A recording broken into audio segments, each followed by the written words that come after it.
Us on Patreon. I'll probably mention it later, but we've had some folks who actually seem to cancel pledges strictly because we're having this conversation, which is something that is interesting and gets into some of the you know controversy, messiness about this discussion, which I'm looking very much forward to talking about all of that with our guest today, Gabriel Rockhill. Shout out also to Dwayne Monroe for just becoming a YouTube member. You can support us here. You can support us on Patreon. And your support is really what enables us, right, to have conversations like this, because there's a lot of institutions on the left that would not welcome this discussion, right? So we could talk about that as well today. But I'm really excited to have this discussion with Gabriel Rockhill about his book, Who Paid the Pipers of Western Marxism. It's a book that came out at the end of last year. And I knew I wanted to have a discussion with him, but also wanted to make sure I had the time to read it in full. And I will say to people who are maybe a little bit nervous about the size of it, it's actually a pretty quick read in a lot of ways. It's very, well written, compellingly laid out, but there's a ton of footnotes in it. And there's a whole appendix of documentation as well. And so it's actually not even as long of a read as it appears. It's just very well sourced and full of resources, right? So I think it's definitely a must read book. And the other thing that I wanted to say, yeah, is that obviously this is our third conversation with Gabriel Rockhill. We had a discussion with him a few years ago on the audio side where we talked more broadly about some of his. I think he had written a piece about French theory at that point that we were discussing. And then we did another one on the YouTube side that was about Domenico Lacerdo's book, Western Marxism, right, which he also wrote the introduction for. And I encourage people to check all of that stuff out. Those are really great conversations, and I look forward to have another one today. So I'm not going to get too much more deeply into an intro or a preamble because I know people are looking forward to this discussion. I'll just introduce our guests. So, Dr. Gabriel Rockhill is a philosopher and cultural critic who has published 12 books, including most recently Requiem for French Theory, which the English edition of this is coming out on Monthly Review, I think in July. I want to say June or July. And so I'm sure we will have a discussion with along that about that text as well, which he wrote alongside Emeric Monville. Apologies if I mispronounced that. And then Domenico Lacerdo's Western Marxism, right, which he edited and wrote the introduction for Monthly Review Press. And he is the founding director of the Critical Theory Workshop and professor of philosophy and global interdisciplinary studies at Villanova University. Make sure that you are also subscribed to the Critical Theory Workshop's YouTube page. That's also in the show description as well. So without further ado, welcome to the show, Gabriel Rockhill. It's good to be with you again. Thanks for having me on. It's a pleasure to be here, and thank you for all the important work that you do. Appreciate it. Yeah, looking forward to this.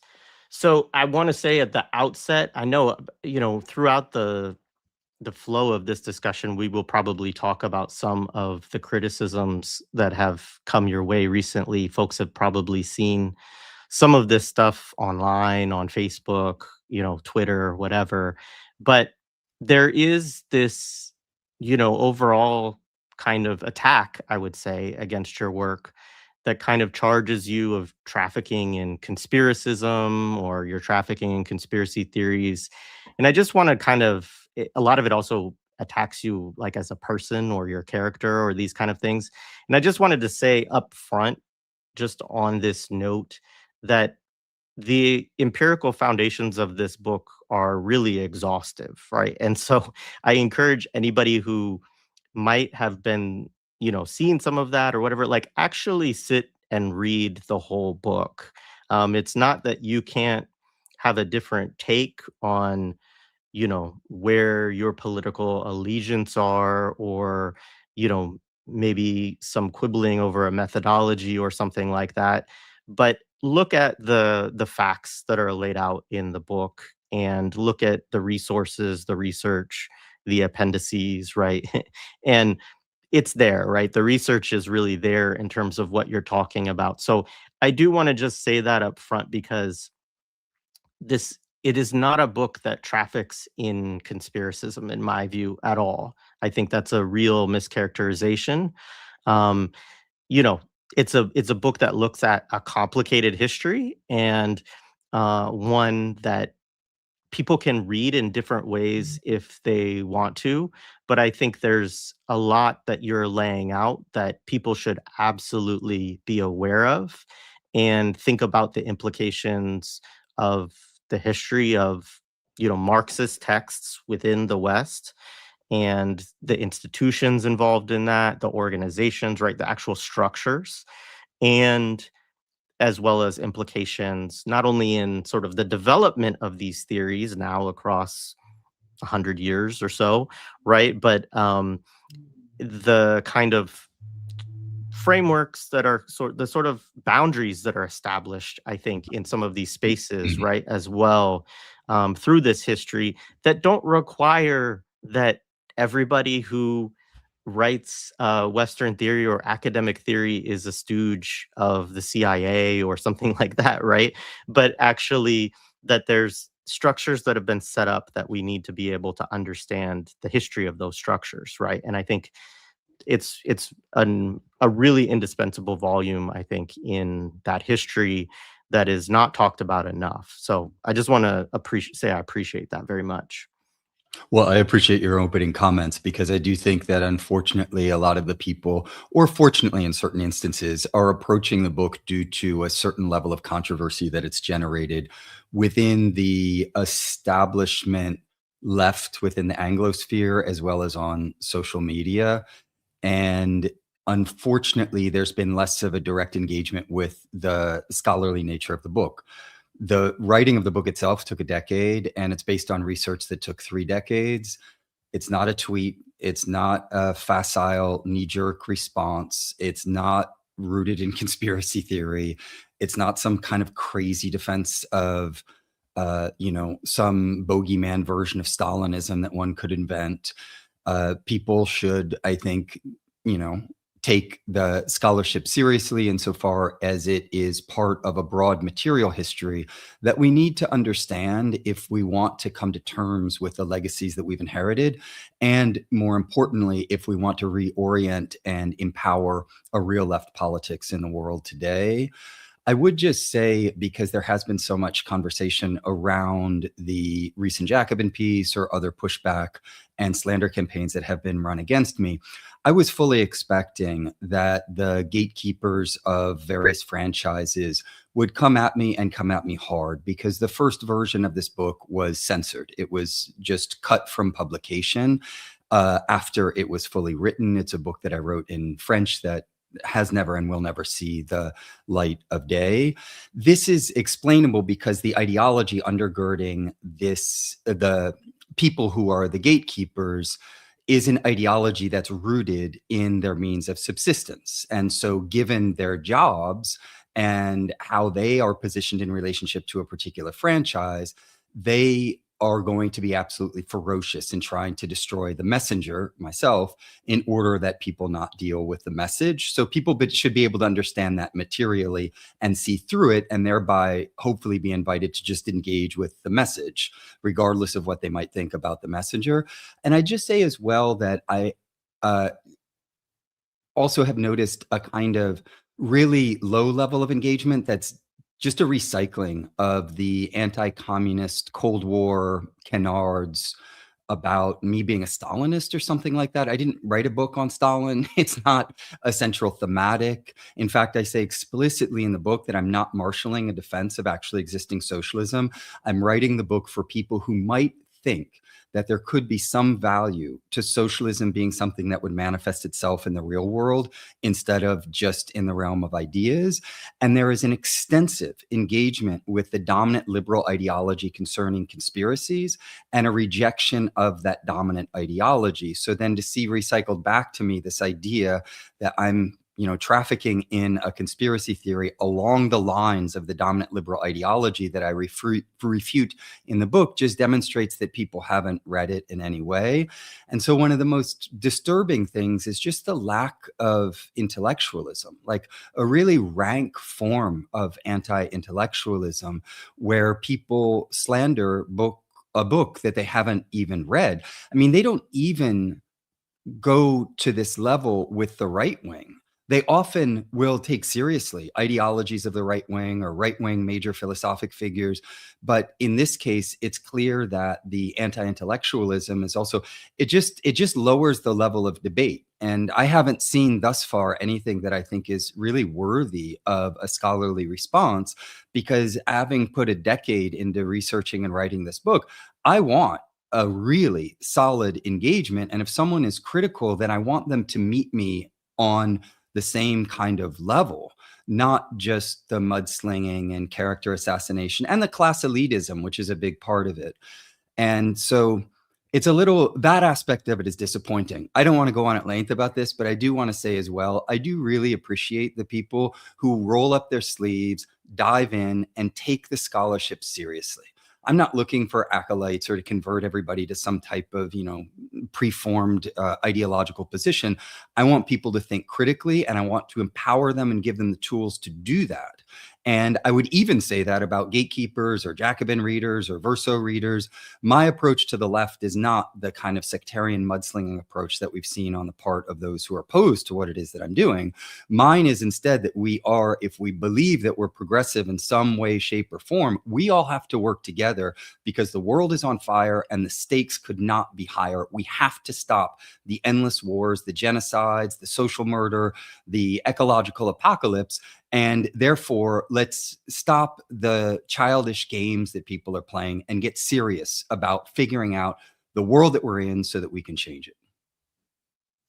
I couldn't agree more, Gabriel, and I appreciate it a lot, right? And there's more I could say. I mean, I think that it is quite interesting because a lot of what you lay out is saying, look, we should actually read revolutionaries, revolutionary theorists. Like you're not even posing it of like, hey, read people like me. You're like, hey, let's read Walter Rodney. Let's read Thomas Sankara. Let's read Mao Zedong, Lenin, right? Like, and I mean, I can say this too. Just I know we should get into the questions, but I appreciate the discussion that I worked in a bookstore, right, for 6 months, a radical bookstore, and it was a good place, had a lot of good discussions, a lot of good stuff went on there. But if you looked at the bookshelves in this bookstore, and myself and the book buyer who started around the same time, we did some things to change this when we were there, right? Because we were like, hey, like there's no Marx here, there's no Lenin here, there's no Che here, there's no Fidel here, there's no Amilcar Cabral, right? None of that was on the walls, right? And there was some of it over in another section that was a library that people could read and come study. So it's not that the people who created it were like totally antagonistic, but the institutions, right? The publishers that they got from, the distribution companies that they were shelving this place with, right? What are the books that are on offer, that are promoted, that are available, that are sent out, right? That are the hot commodities, right? It was a lot of what people get when they walk into a radical bookstore in the West, right? Which, is all kinds of things, right? Feminism, some queer theory, Black radical tradition, like a lot of these things. And I'm not saying that in any way to dismiss that there is good intellectual rigorous work done in these spaces and so on and so forth, but I do think as a whole that this phenomenon, and more importantly the lack of the engagement with the communist history tradition and people who actually struggled around revolutions, Ho Chi Minh was not there, right? That this comes out of a history, right, of promoting a certain kind of commodity production of theoretical work over the work that comes out of revolutions, preparations for revolutions, and and states that have achieved some type of revolutionary break.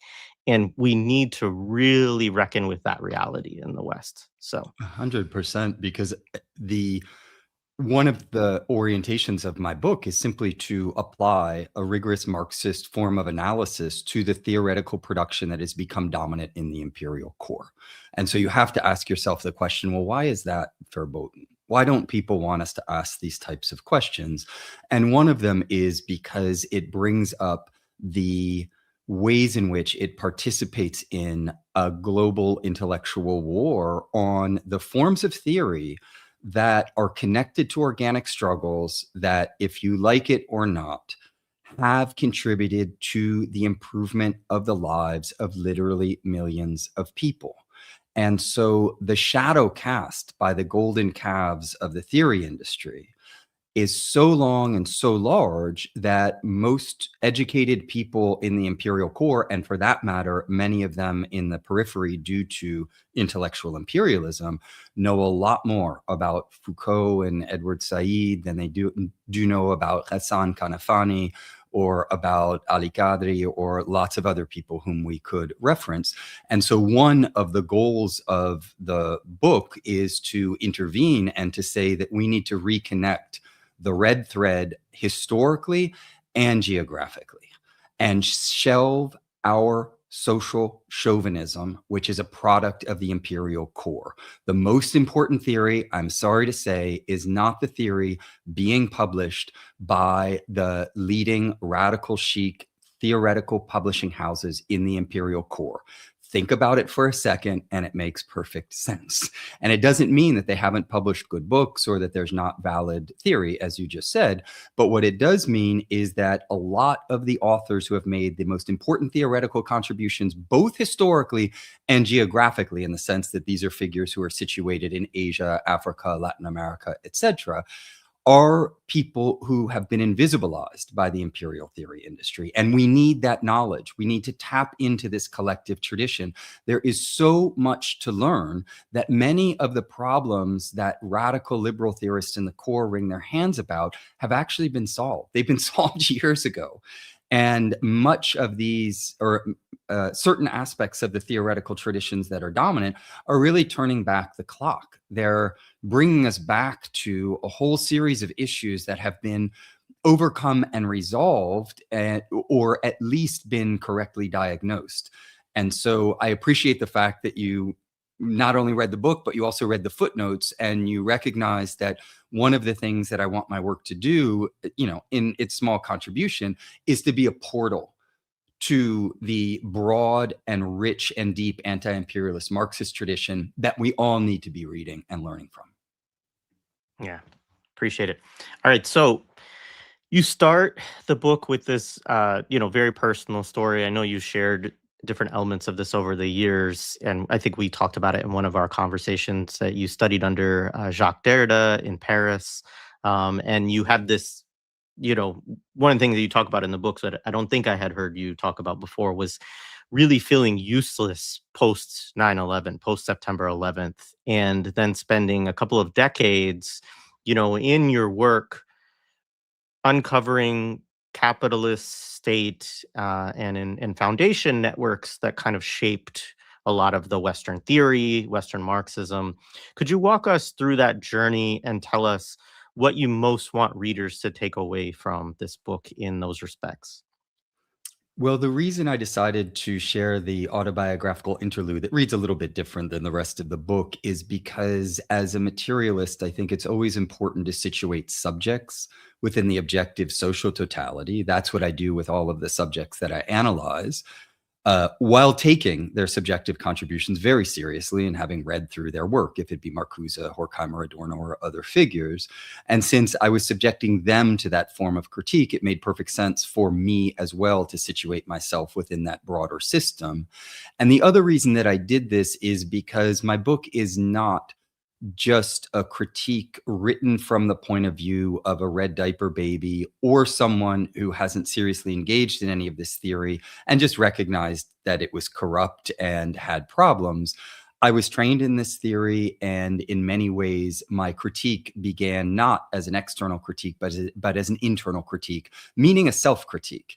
And that self-critique is, I simplified it in the book because I had to, but In short, I recognized that what I had interpreted as my education in prestige institutions around, well, in France and in the United States, was a manifestation of both my own intelligence and of the meritocracy, because it's comfortable to think in those terms. But what I didn't realize is the extent to which this was actually just a process of more or less being trained in imperial ignorance and not understanding the most important things about how the world works. And so, in that regard, I also wanted to provide an opening to my readership that most likely, at least in certain cases, has also been exposed to similar ideas. I think that narratologically, or at the level of, the narrative structures and how they function, it can often be off-putting when someone stands on a soapbox and lectures us and accuses us of being stupid and not being as smart as they are. I wanted to demonstrate to people that, well, the project of ideological transformation is a process and it goes through different stages. And I've arrived now at, I think, much greater clarity regarding the world that I live in, as well as the intellectual work that I'm doing. But that was at great personal cost, and it was quite painful to go through that. I would also say that I wanted to touch on, and I'll insist on this this is the first book in a trilogy, and in later writings on this, that it's not just the story of some type of subjective, revelation or epiphany or something like this. This is a long and complex and ongoing process. But it's also true that the objective world is changing. So I am of a generation, my parents are from the boomer generation. I grew up in the end of communism era. And I was witnessing, as I was doing my doctorate in Paris, that the end of communism led to the forever wars, the torture regime, the CIA secret prison networks. Like, things weren't looking so democratic, and the world wasn't as globalized and unified as it was supposed to be. And given all of that, the subjective education that the education that I had had as a subject wasn't really aligning on the objective world. And in our day and age, this has only been intensified, right? So I think it's very important for people to situate their own knowledge in relationship to these objective forces. And maybe the last thing that I'd say, when you ask about what I want people to take away from this book, I would like, depending on the readership, because there's very different readership, but for people in the imperial core, I would like for them to take away from the book a sense of their own humility concerning what it is that they think they know about actually existing socialism and what's referred to as democracy and human rights and whatnot in the Western project, because I think that is one of the greatest hindrances to understanding the world. And so if you have been educated in the US or in the West in general, you should not think of your education as being somehow superior to those of people elsewhere in the world, even those who are being bombed to death and not having access to universities or higher education. Many of these people, due to great personal violence, that's inflicted upon them, are actually given a better education about how the world works because they are the victims of imperialism. And that is one of the things that I want to communicate to people, is they need to shelve their social chauvinism, meaning their sense that, well, we really know how the world works, or we're more educated than those who are, in the colonial periphery or haven't had the education that I've had because I went to Harvard or I went to Oxford or other things like this. There are other thematics that we could get into, but at least that's a first pass at the general question that you asked. Yeah, absolutely. I think I do want to later on in this discussion talk with you a little bit about Iran and solidarity and things like that. And I think we can talk about that more as we kind of move to that question. But let's just say, so before I do want to talk about the Frankfurt School specifically. I do want to talk about Marcuse. Um, but before we get into Frankfurt School, I want to talk a little bit about how radical intellectual labor has been shaped, in your view, coming out of World War II and into the Cold War, right? So you really examine the role of the Rockefellers, of the Ford Foundation, the CIA, the State Department, aspects of the US military or Pentagon complex, right? And key sites also of academic research in your work. And so maybe say a little bit about your broader argument here with respect to powerful magnets of the US ruling class, their foundations, the state and university, and the impact that these structures have had on Marxism, right, as we think about it within the US specifically and Western Europe to some extent as well. People need to remember that when the US became the world's leading imperialist power, it inherited a series of problems and contradictions, the most important of which is that they had to ally themselves with the Soviet Union in order to defeat the Nazis and the fascists in Italy and Japan.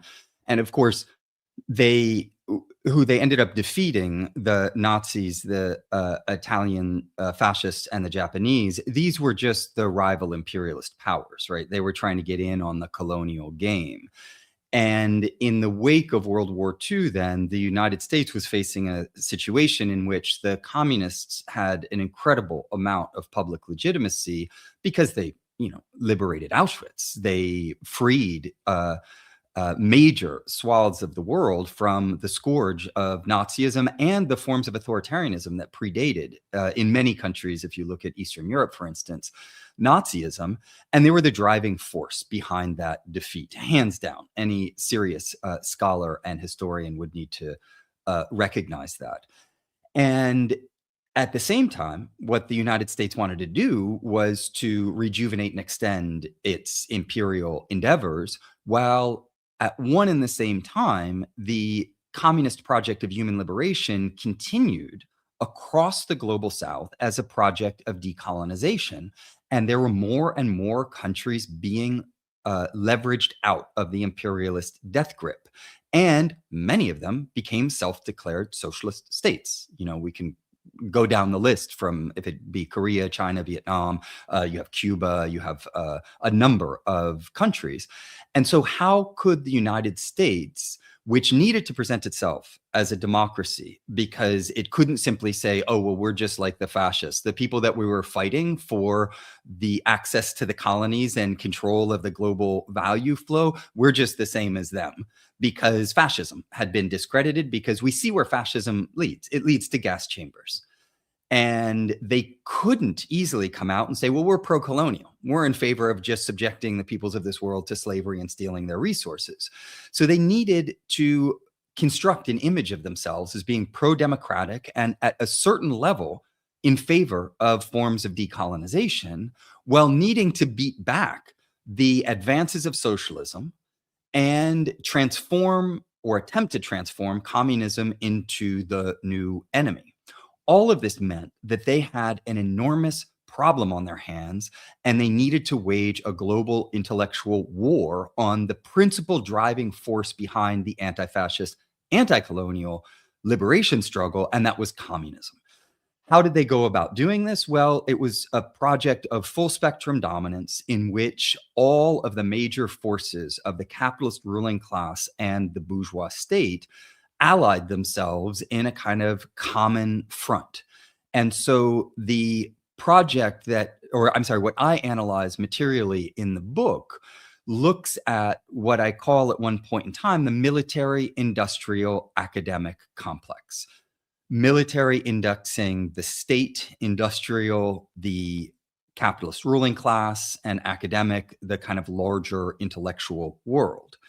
And what I think convincingly demonstrate, and of course I'm drawing on the scholarship of a lot of other writers and researchers, is that there is no ivory tower in the empire. There is a set of institutions of knowledge production that are very deeply embedded within the financial interests of Wall Street and the political and geostrategic interests of Washington. And that if we provide a materialist analysis of how these actually interrelate and interpenetrate, then we need to come to terms with something that is nothing like the supposed autonomy of the intellectual sphere, and instead recognize that the knowledge that has been produced in the US Imperium is saturated by imperial power, and that there are many different ways in which this has operated. One thing that I'd say, just to cycle back to our opening conversation, is thus that the thesis of the book has nothing whatsoever to do with the very poor title given to an extremely under-researched article that was published in the Jacobin that says, no, Western Marxism wasn't a CIA plot. I thought to myself when I saw that title, who said that it was? Because this author didn't, and the book doesn't make that argument. The book actually very explicitly states clearly and even repeatedly that the CIA is not some type of omnipotent force that manipulates everything and controls all aspects of intellectual life. It is one government agency among many others that has to be situated within the imperial superstructure. The superstructure, as Marx diagnosed it, I think very insightfully, is made up of two components: the political legal apparatus of the state and the kind of legal complex on the one hand, and the cultural apparatus, which is the system of cultural production, distribution, and consumption. And this imperial superstructure is really the driving force behind the type of knowledge that is produced, right? So the CIA is only one small component of this, because it's all the other governmental forces, legal elements, as well as financial interests, and all of the institutional forces inherent within the production, dissemination, and consumption of knowledge. So what the book argues for is a kind of multi-agential account of knowledge production, looking all of the different agencies and forces operative in the production of knowledge, not a reductivist, simplistic, mechanical causality model in which you'd say, well, everything is driven by one particular agency or anything like that. Maybe the very last thing that I would say, because I think it is important, is that I have titled this trilogy The Intellectual World War because that's its real focal point, but I am not arguing that somehow it's ideas that drive the world. I'm situating ideas within the material world within which they operate. And so the more coherent, and I detail why this is important in the book, the more coherent description of what I just highlighted is the financial state intellectual complex. It's really the financial ruling class and its state, the bourgeois state, that has a vested interest in producing the forms of knowledge that serve its interests. And serving its interests can mean many, many different things. So it's not just, right-wing ideological propaganda. It's also not just the forms of social scientific analysis that say that capitalism is great and that socialism is horrific, but it can also, and this is just to touch on the last part of your question, which I presume we'll probably return to in different forms as well, is that this also meant that they were interested, this kind of broader financial state intellectual complex. There was an interest in fostering a version of Marxism that could function as a weapon of war against what they perceived as the most dangerous form of theory. Anybody who spent any time in the archives will know full well that the enemy is Marxism-Leninism. They say it again and again and again. And you might ask yourself, well, why don't they say Western Marxism is the enemy? Or why don't they say the Frankfurt School is the enemy? Why don't they say, there are a number of documents about Marcuse, particularly in the FBI files, because they found Marcuse threatening for his involvement in the anti-imperialist movement. And I chart out how Marcuse is a complex figure in that regard. But Marxism-Leninism was the enemy because it was the dominant philosophy in many different shapes and forms. It wasn't just some dogmatic, fixed doctrine, but it was at work within the Soviet Union and, places like Korea, Vietnam, Cuba, China, etc. And so that was the enemy. And what they decided to do, and this comes out of the Psychological Strategy Board that oversaw a whole series of, it was basically centralizing the psychological warfare operations of the US state apparatus, was to fund, support, and promote a version of Marxism that was theoretically identified with the tradition of Marx and Engels, but practically rejected the manifestations of Marxism in the real world socialist experiments. And this was part of their overall soft sell approach. The last thing that I'd say is they did this because they didn't have a choice, because Marxism was so widely embraced in the anti-colonial, anti-fascist movements globally, and the global intelligentsia, including in the West, expressed a level of support for Marxism that far outstrips, of course, anything that we see today. And therefore, they realized that they couldn't take the Marxist intelligentsia and convert it to reactionary positions. They instead wanted to move them via baby steps into kind of more social democratic or Trotskyist positions that could ultimately serve their interests at certain levels. Appreciated. And see, Dr. Rockhill didn't even take the bait to like go on a deep dive into the Rockefellers and the Dulles brothers and all of the sinister plots that they were a part of, right? Although there's plenty to dig into there. But so to the Frankfurt School point, so you document 7 affiliates of the Frankfurt School that worked for the U.S. national security state. This includes work for the OSS, which is like the precursor World War II version of CIA, right? The State Department, the Office of War Information, and Voice of America. They worked there collectively combined for a total of over 50 years.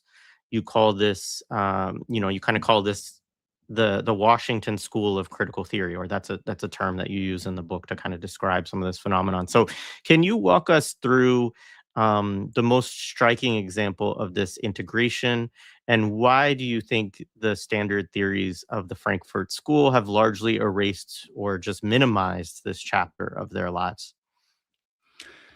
Well, I think it's important to situate individual subjects or schools of thought within the material social totality, as I mentioned a moment ago. And you can't really understand the Frankfurt School or Western Marxism unless you analyze the extent to which they are materially embedded within the kind of institutional fabric that I was just discussing, meaning Cold War US America.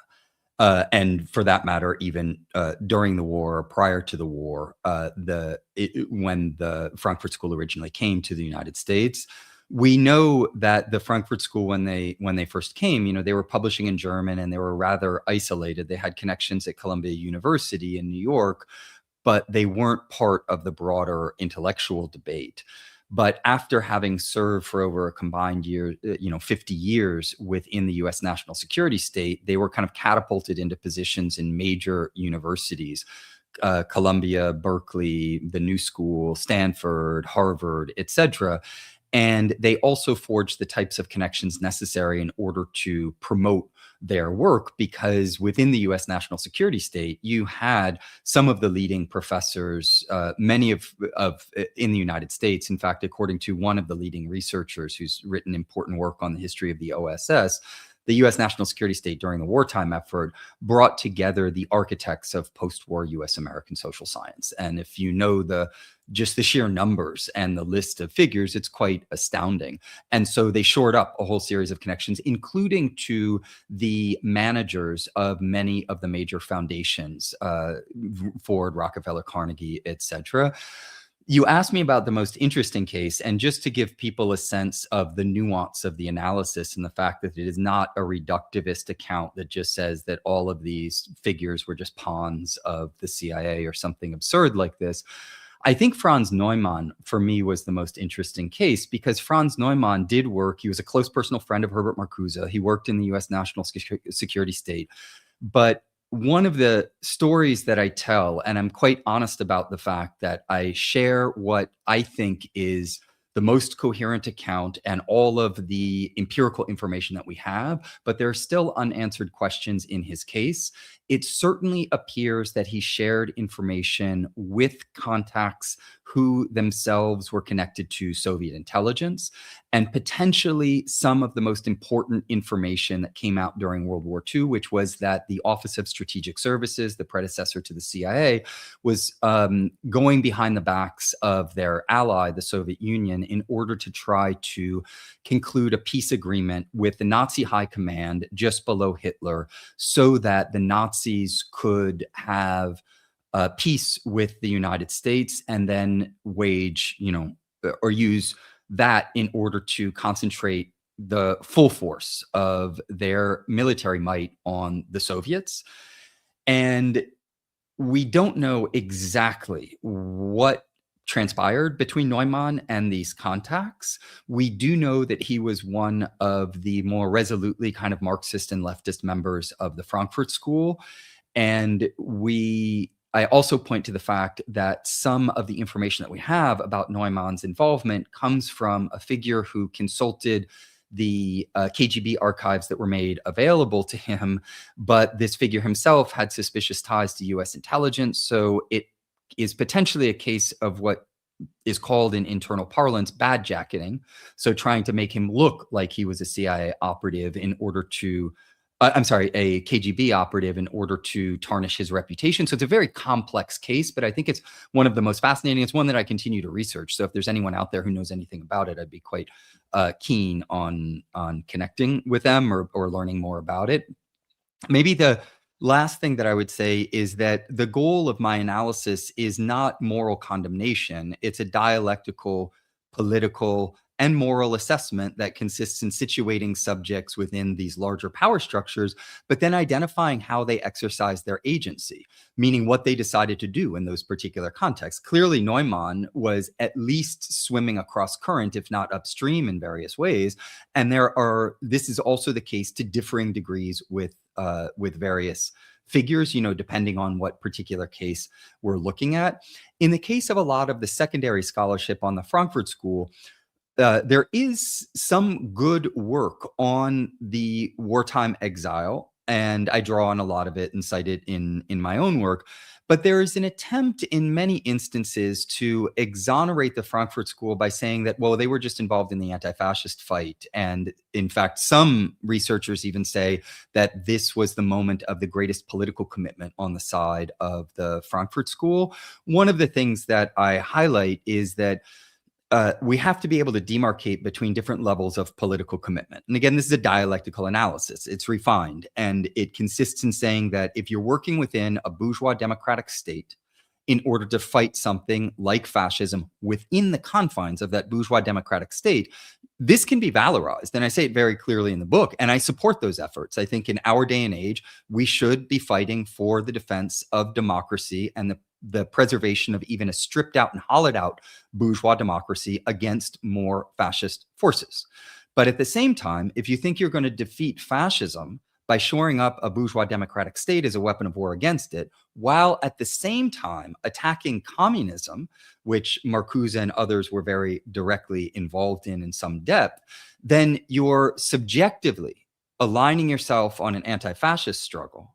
But objectively speaking, you're actually involved in a contradictory struggle, because you're not going to be able to defeat fascism unless you dismantle the seedbed of fascism, which is capitalism. And so this more refined dialectical analysis allows us to say that it's not a matter of just morally celebrating or condemning someone. It's instead about situating them in a complex force field and identifying where they made decisions that could be supported and where, in my opinion, they are lacking and could have advanced in a more substantial manner against the fascist forces that they purportedly were struggling against. It's a very good point, and I think there's two things just to say about it. I think one, within the book, contrary to some of these really bad faith criticisms, in my view, you do in various times kind of look at individual actors, look at the array of connections that you can draw, and then rather than saying like, presenting the most sort of nefarious or harshest read or whatever, you present a various set of possibilities. And one of the things, of course, that has to be acknowledged within dealing with this history is, yeah, that World War II is a time in history even where, the USSR and Stalin are telling communists and socialists around the world, like, to get in the fight against the Nazis, right? And so, like, there is this thing that we have to recognize of, like, World War II presents a sort of very specific context. But then You you brought up the notion. I mean, this is something when you get into like the Rockefellers and the Dulleses, these kind of weird backdoor deals that were attempting to being made with the Nazis, and how this then influences things afterwards. And I think that's where it gets really interesting to me too, is not so much what happens between like 1942 and 1945 or something like that, right? But then what are we talking about when we get into the late 40s, into the 50s, right? And I think that's where, particularly as we get to Marcuse, like, it does get, I think, really damning in some of the evidence that you're marshaling there. So I we can talk about Marcuse here, and that maybe allow us to talk about some of that. But one of the most explosive revelations in your book is that Herbert Marcuse, who's called the so-called godfather of the New Left, a lot of folks famously would know him as the intellectual mentor of Angela Davis, that he was a top secret State Department intelligence operative who headed the Committee on World Communism, which I think we should talk, of course, about what that is, collaborated with the CIA and helped draft national intelligence estimates. You produce a 1948 State Department register showing his job included satisfying the intelligence requirements of the Central Intelligence Agency. Of course, Marcuse publicly denied any CIA ties. So, what does the archival record prove in your analysis? And why do you think these revelations have produced so much backlash? The case of Marcuse is interesting because it allows, I guess, me to address the thematic that we were just talking about, and that is what a dialectical assessment looks like and how different it is from a morally reductionist argument or those based on kind of monocausal accounts. Because I outline the fact that Marcuse, like all subjects, was had his own process of political evolution, and that he was clearly radicalized, particularly from his students, like Angela Davis. And he did join a certain version of the anti-imperialist movement. He was supportive of certain aspects of the Black liberation, the gay liberation, the ecological movement, the feminist movement. Gay liberation, actually, I say that, and now I'm hesitating because I don't remember for sure whether or not that was one of the. I'd have to check on that. But in any case, he was a general kind of supporter of the New Left and radicalized by those movements.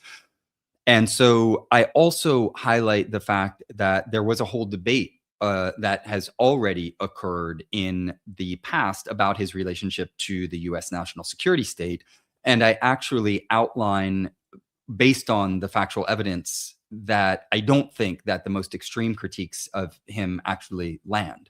And I cite them and I discuss them and I explain why I think that there's at least not currently enough evidence to support the most critical claims that have been made against Marcuse. Now, regarding the response to my own scholarship, I mean, I think the main reason is that people haven't read the book and they haven't actually understood the basic analysis. And there is an entire Marcuse industry that's been established around the narrative of him being the true radical, the one in the Frankfurt School who is a real leftist.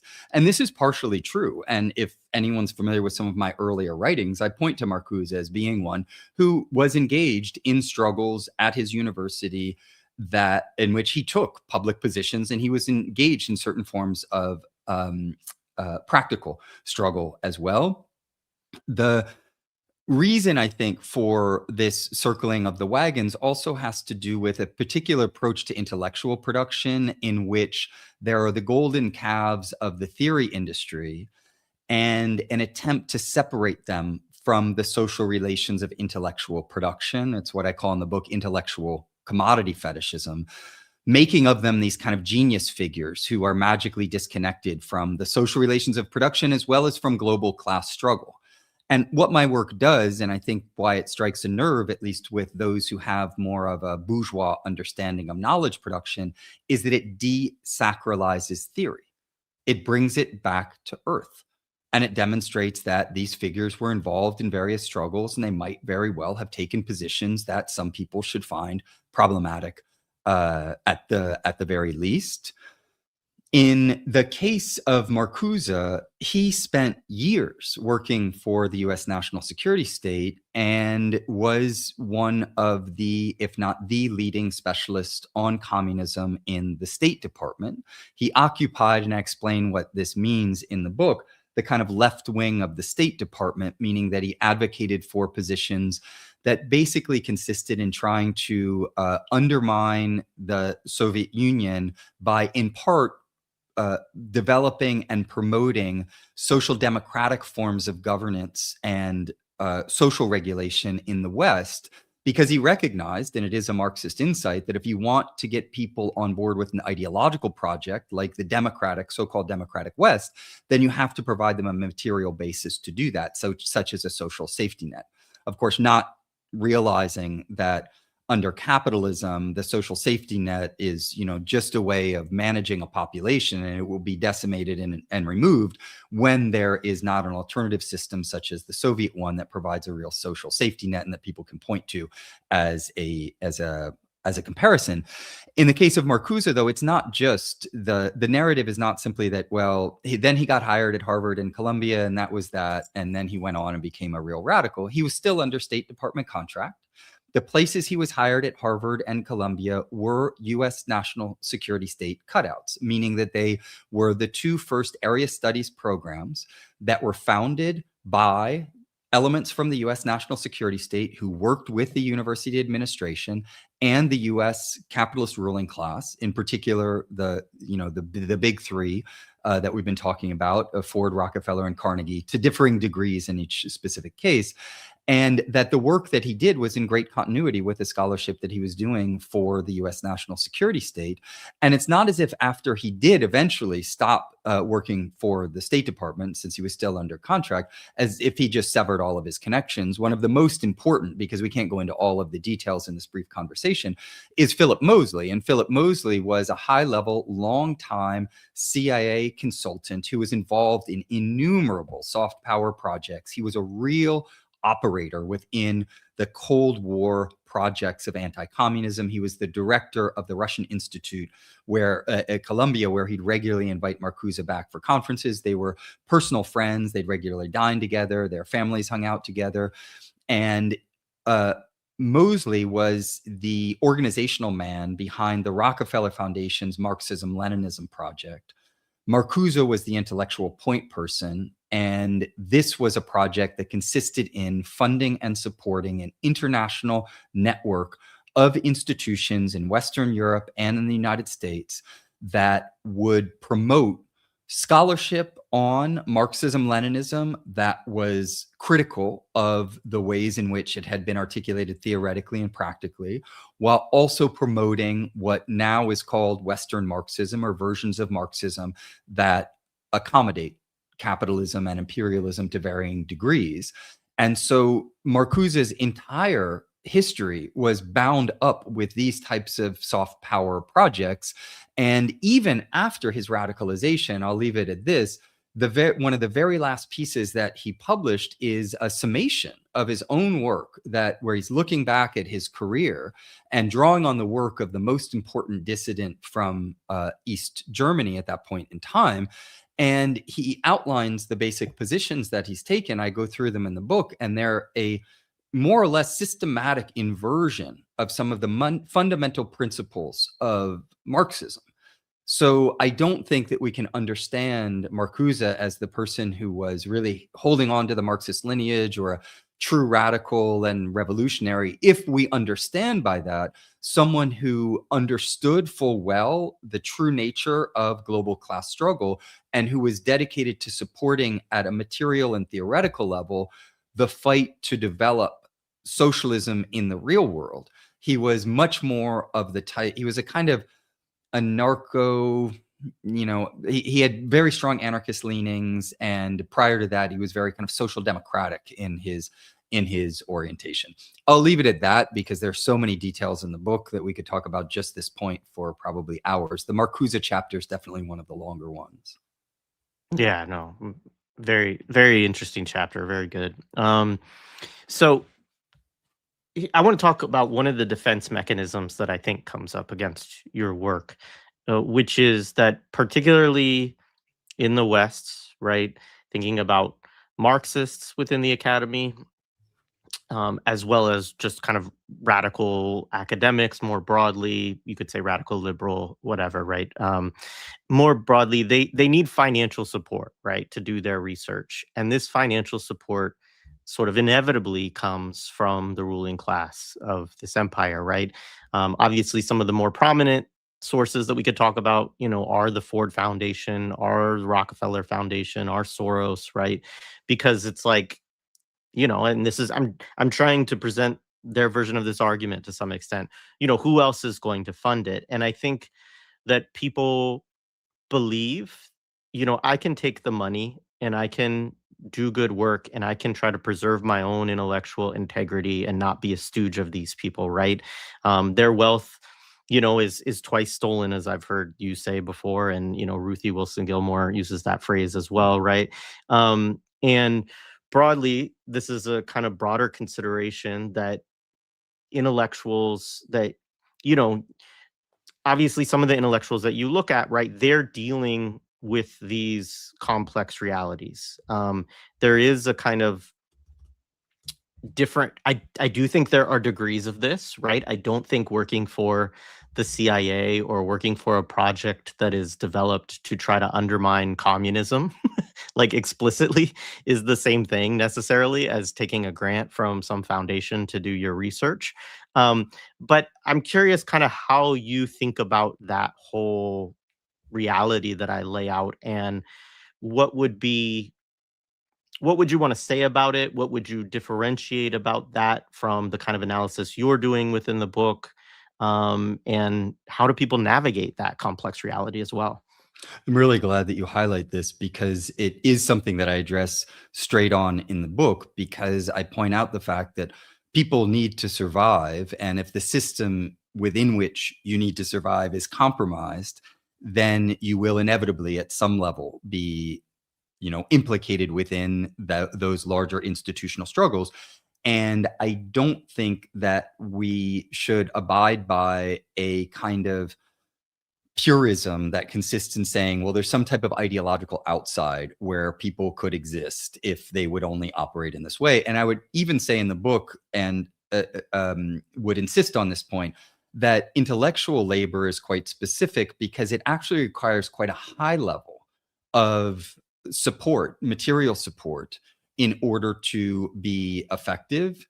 And so my approach in the book, as I mentioned, is not some type of reductivist account in which somebody gets a Ford grant and therefore we shouldn't read them anymore, or someone worked for the US national security state and they're forever compromised.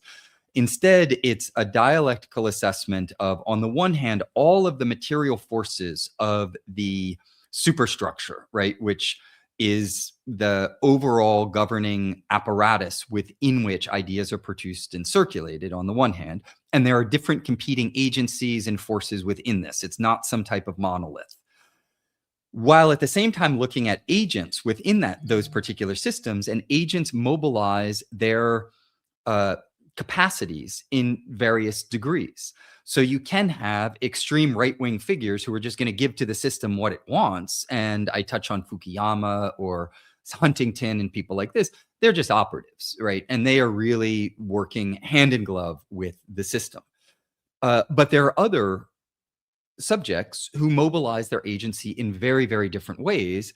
And we need an account of that. And in fact, I think that I do provide an account of that, in the sense that the dominant model, if you think of it conceptually or methodologically, is not the one that people are projecting onto the book, which would consist in saying, well, there's either free individuals who are thinking on their own, coming up with their own ideas, or there are these determined structures or these conspiracies that are just controlling them in every way, shape, or form.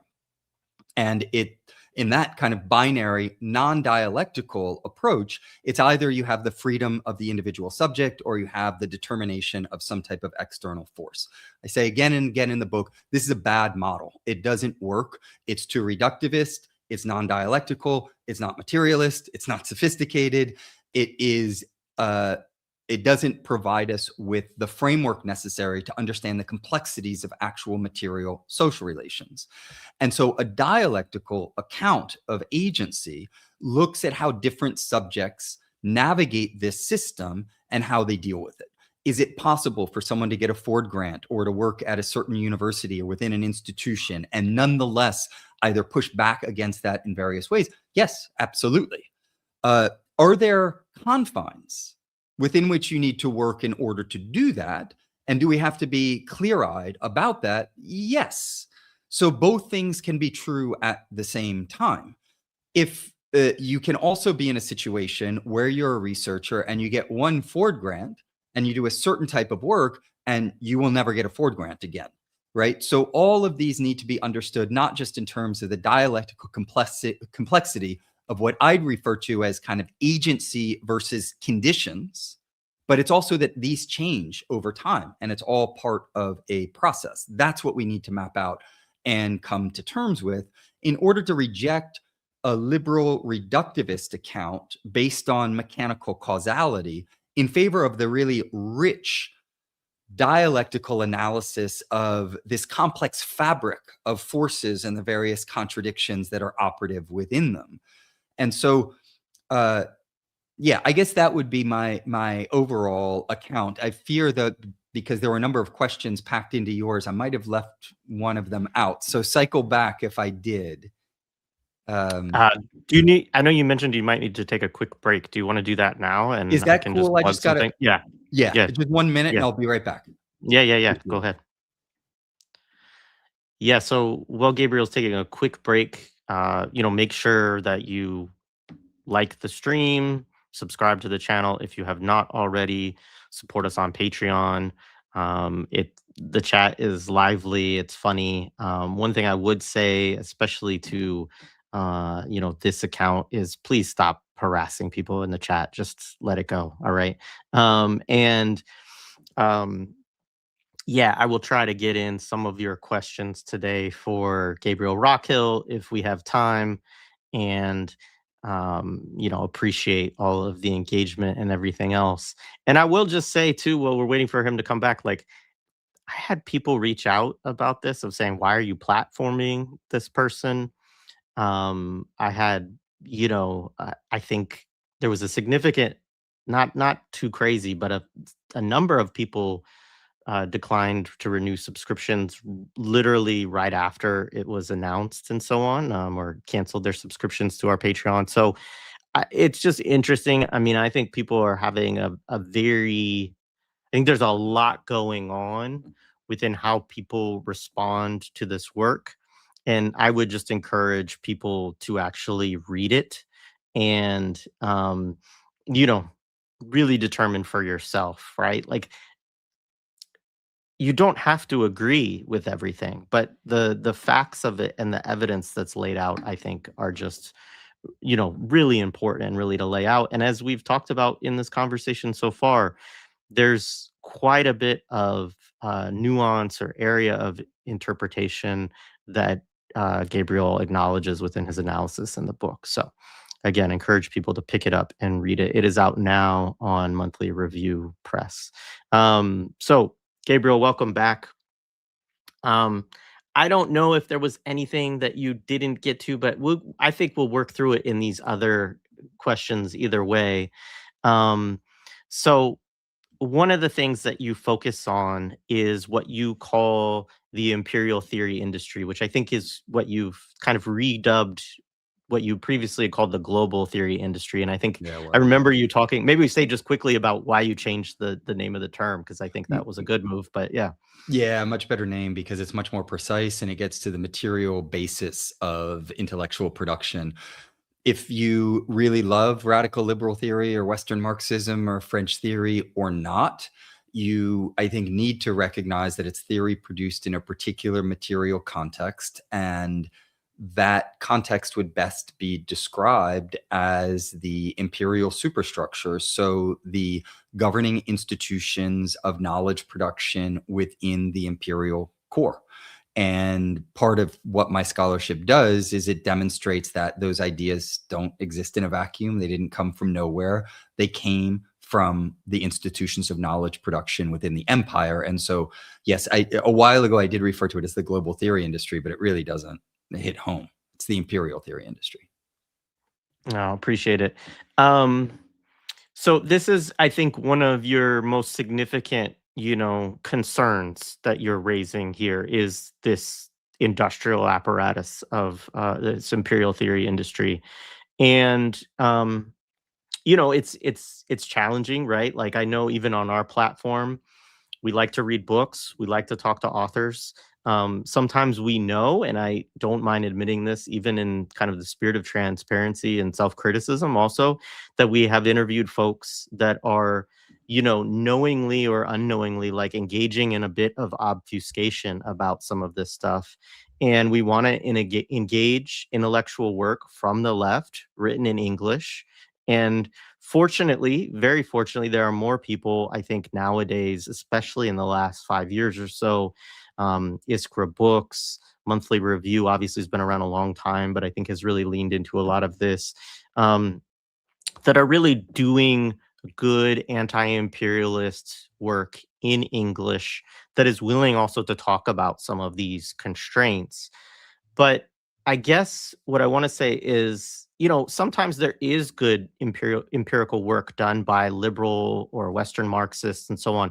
And so how do you suggest that we engage with this in a critical, rigorous fashion in a way that also still drives people towards anti-imperialists and the dialectical materialist condition? Like, is that something that we can really do you think?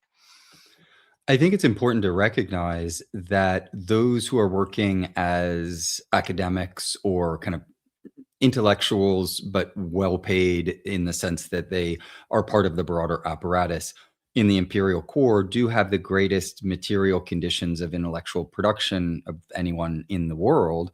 And therefore, it would be somewhat shocking if bourgeois historians or sociologists weren't capable of coming up with something that could be used at some level. And in fact, in many fields, you'd be hard pressed to find Marxist analysis, at least within the production in the core, because it's been purged. And so if you go through the footnotes in my book, I mean, I cite an innumerable number of bourgeois historians and sociologists, and I'd probably cite more people like that than anyone else, as well, because the dominant literature on the Central Intelligence Agency and more generally the US national security state, with some important exceptions, is dominated by that type of literature. All the cultural Cold War stuff. In many cases, it's also written by people who are themselves involved to greater or lesser extent. And so my method for engaging with that is to focus on the empirical facts, but to be very attentive to the ways in which they are ideologically framed so that they can, in your own work, be repositioned in such a way that they're as coherent as possible.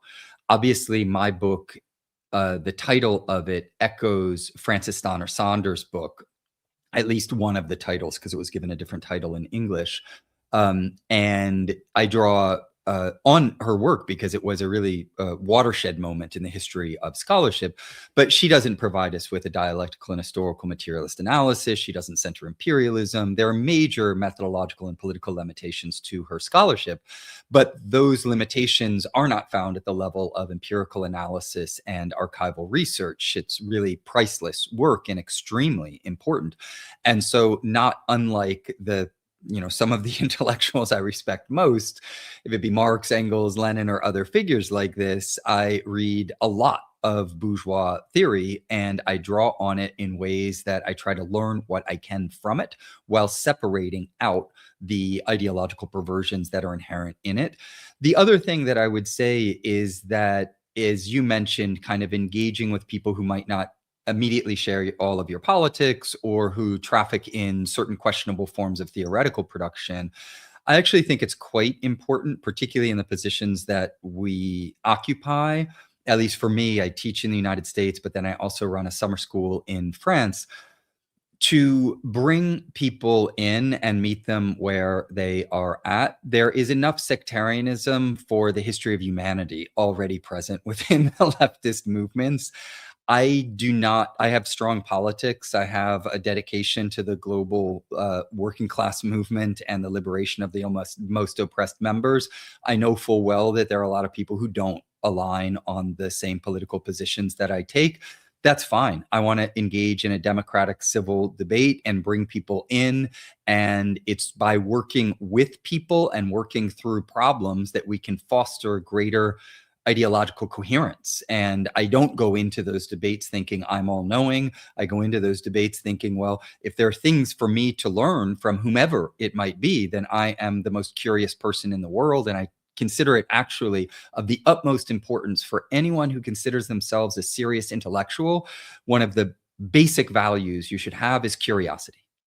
If you're not asking questions, if you're not open to different ideas, then in my book, you're actually not an intellectual. If you're lecturing me or going on at length about all the things that you do or you think are important, you might be an academic, you might be paid to proffer certain ideas, but you're certainly not an intellectual. And so I cherish curiosity and openness. And I think it's very important to the struggles that we're engaging in to have this much more ecumenical, broad relationship to the progressive left, because what they're intent on doing, the forces pitted against us, is dividing and conquering us. I mean, that's the whole history that I tell. And I'm invested in dividing and conquering the fascist, pro-colonial forces that are arrayed against us. But I'm also invested in working across a broad spectrum of progressive politics in order to struggle together in a direction that is the most coherent and will come out of those types of intellectual class struggles. Yeah, thank you.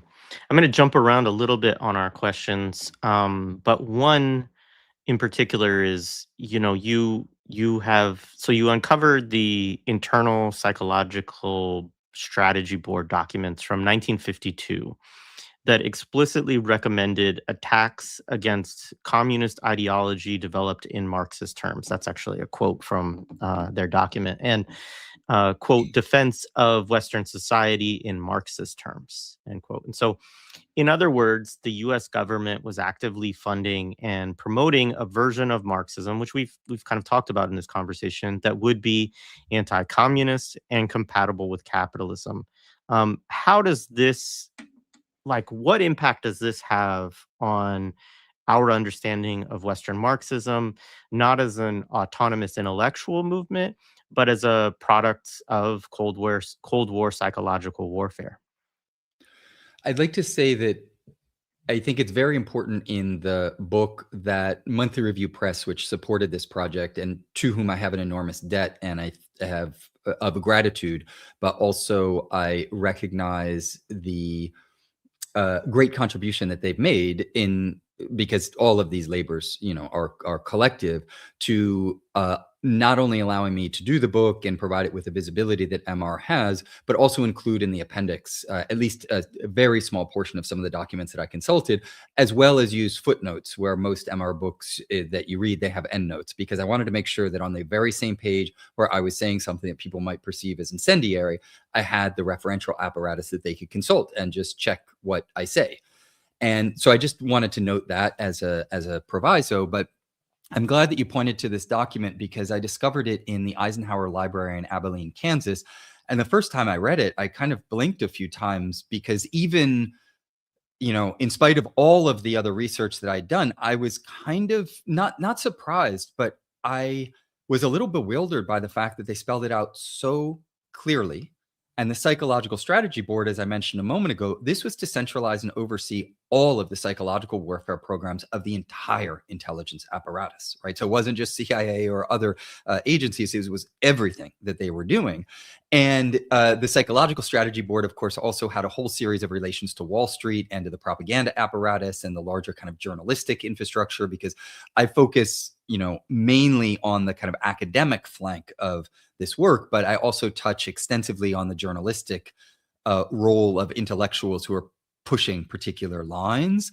But to get to the core of your question, I think that what we see is that Western Marxism was not simply the result of the intelligence of academics in the West who recognized that this is the standard narrative. Soviet-style socialism just led to repression and gulags, and usually they say something like the death of hundreds of millions of people.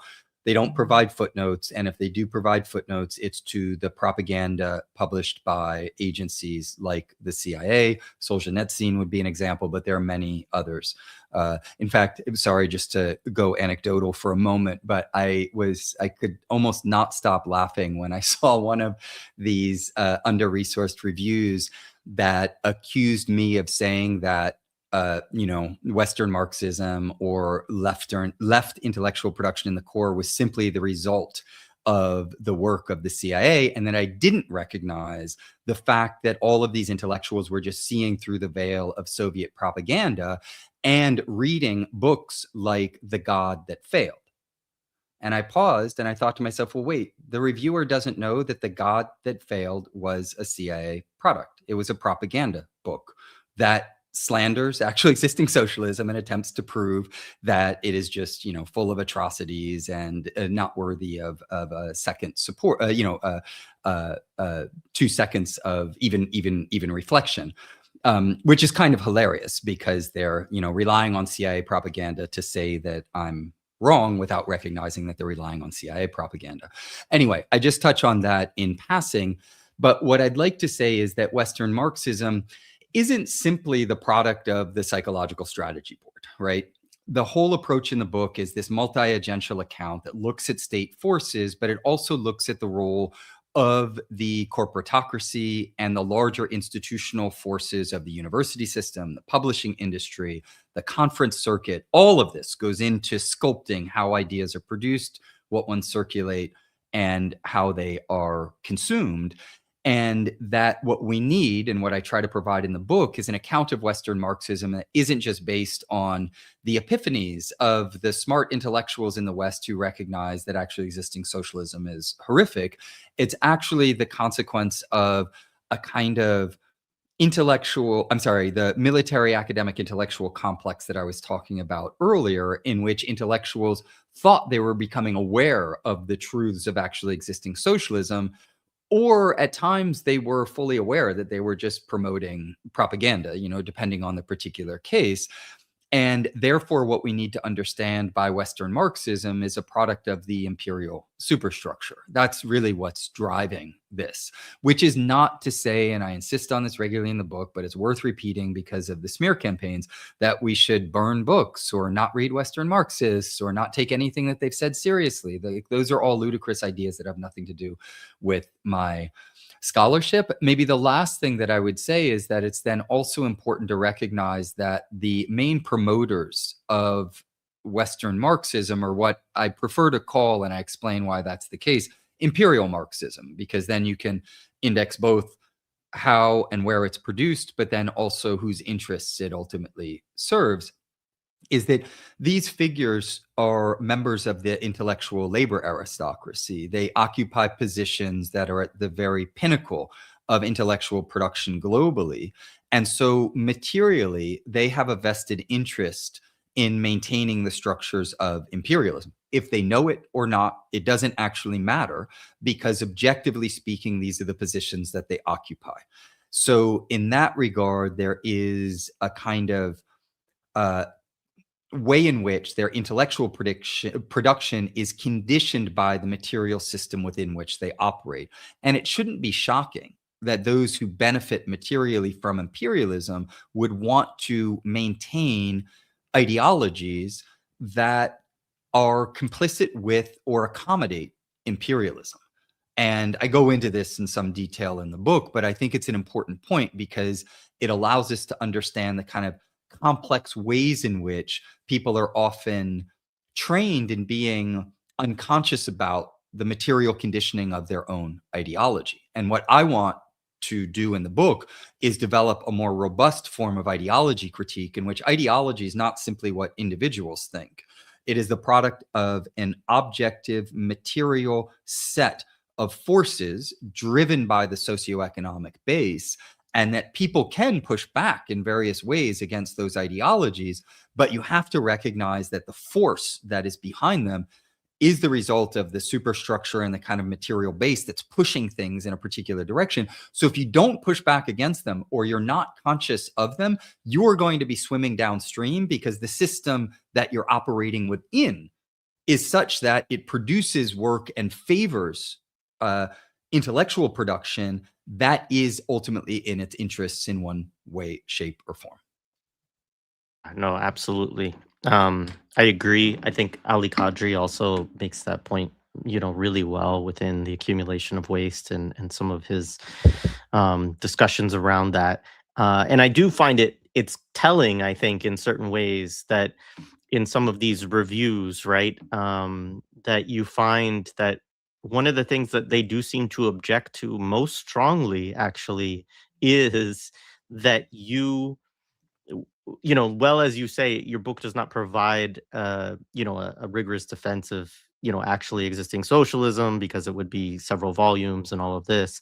Um, that what you're pointing to is like, say, hey, look at all of these figures, right, who have participated in struggle, participated in revolution, been involved in anti-imperialist efforts, been involved in very successful revolutions, taken state power, etc. Like, take very seriously this as kind of a foundation, right? Which, I mean, in a lot of ways, for people who are actually in communist party of some form organizing, like, that's kind of where a lot of them start from, right? It's like, okay, well, let's read the foundations of Yeah. a lot of this, you know so there's that point. And I found it quite interesting that, look, I mean, there is a point to be made, I think, which is that people who are within empire and who are within these specific contexts that we live in and we operate in, we do have to be able to analyze our own conditions. Yeah. We do have to be able to produce theory and produce practice that makes sense based on our own society, which is going to be different than it is in Vietnam or Cuba, right? So, like, that point, right? The conditions are different. Nonetheless, like, it's fascinating to me that a theoretical apparatus has been applied to varying degrees of success, sometimes extremely successful, right, in all of these other parts of the world. That, yeah, I mean, there's always tweaks, there's always adjustments, there's always looking at their own histories, their own societies, their own cultures, all of these things in constructing their movements and their revolutions. But they don't go, hey, let's go read a bunch of Frankfurt School and and so this is the thing that's really interesting to me about this debate, or about this part of the pushback, because I would think that they would want to make an argument similar to the one that I just made of, yeah, we do need Marxists within our spaces to be able to analyze our own conditions and think of, but really what they're actually in some cases most threatened by, it seems, is the fact that you're putting a primacy on people who have actually, done the thing in other situations, Yeah. and highlighting one of the things that even from within some of the folks that we might think about as Western Marxists who have written about Western Marxism, there's an acknowledgement in some ways that it is a bit of a theory of defeat, right? That it Yeah. is a theory that exists within and confined in which revolution has not happened, Yeah. right? And so there's obviously a humility, I would think, that would need to come with that. So what do you think about what I just said here? Yeah, I think these are all very important points, because in the imperial core, there is an ideological reflex that has been kind of inculcated into most subjects. And that is that the endeavors to struggle for socialism in the real world have either all failed or led to endless horrors. And therefore, what we have is a politics of defeat. And the best thing that we can do is try to theoretically work through why those defeats occurred and imagine some alternative capitalist future. In fact, the uh, professor who wrote the critique of me in The Jacobin wrote what I consider to be a rather poor book on Western Marxism, in which he was critical of the non-Western Marxists for fetishizing success. If we just dwell on this for a moment, right?